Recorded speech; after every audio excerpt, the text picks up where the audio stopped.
ఆశీర్వదించబడును గాక. దేవుని ఆశీర్వాదం ఉంటే మన కుటుంబము నిత్యము ఆశీర్వదించబడిన కుటుంబముగా ఉంటుంది. మన కుటుంబాలు ఆశీర్వదించబడాలి అనేది దేవుని యొక్క సంకల్పం. దేవుని యొక్క ఉద్దేశం ఏంటి అనంటే, నువ్వు ఆశీర్వదించబడి అనేకులకు ఆశీర్వాదంగా ఉండాలని, నీవు దీవెనలు పొంది అనేకులకు దీవెనకరంగా నీ కుటుంబము ఉండాలని దేవుని యొక్క సంకల్పం. అయితే నీ కుటుంబము ఆశీర్వదించబడిన కుటుంబంగా నువ్వు మలుచుకోవాలి. నీ చేతిలోనే ఉంది విషయం అంతా, ఎవరి దగ్గర లేదు. నీ ఆత్మీయ జీవితాన్ని నువ్వు కట్టుకోవాలి. నీ ఆత్మీయ జీవితం గురించి నీకు శ్రద్ధ ఉండాలి.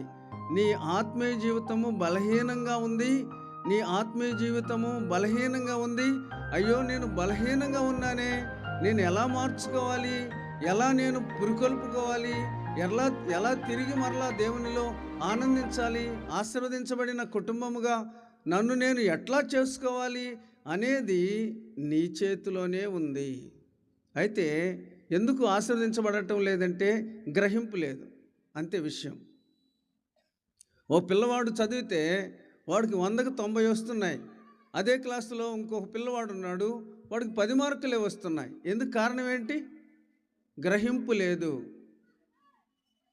అశోక్ చూడు, వెనకాల పిల్లలు గోల్ చేస్తున్నారు.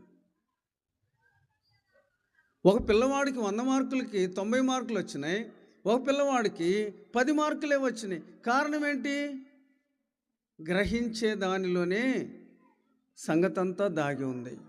ఇప్పుడు మన కుటుంబము ఆశీర్వదించబడాలి అనంటే దేవుని వాక్యమును విని దానిని గ్రహించి దానిని అవలంబించి ఒకడు 100 ఒకడు 60 మరొకడు 30 ఫలించాలి.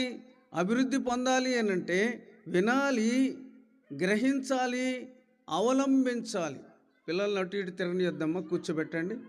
పిల్లలు తిరగొద్దు. ఈ రోజున మన కుటుంబాలు ఎందుకు ఆశీర్వదించబడలేకపోతున్నాయంటే కేవలము వినిన దానిని గ్రహించలేకపోవడమే, వినిన విషయాన్ని మర్చిపోవడమే.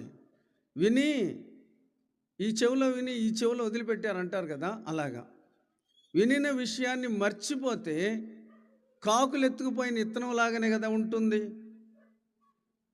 త్రోవ పక్కన పడిన విత్తనం లాగానే కదా ఉంటుంది.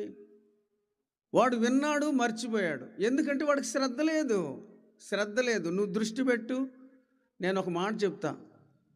నువ్వు నాటుకెళ్ళావు, లేదంటే పొగాకు పని చేయడానికి వెళ్ళావు, లెక్కలు నీకు తెలుస్తాయా లేదా?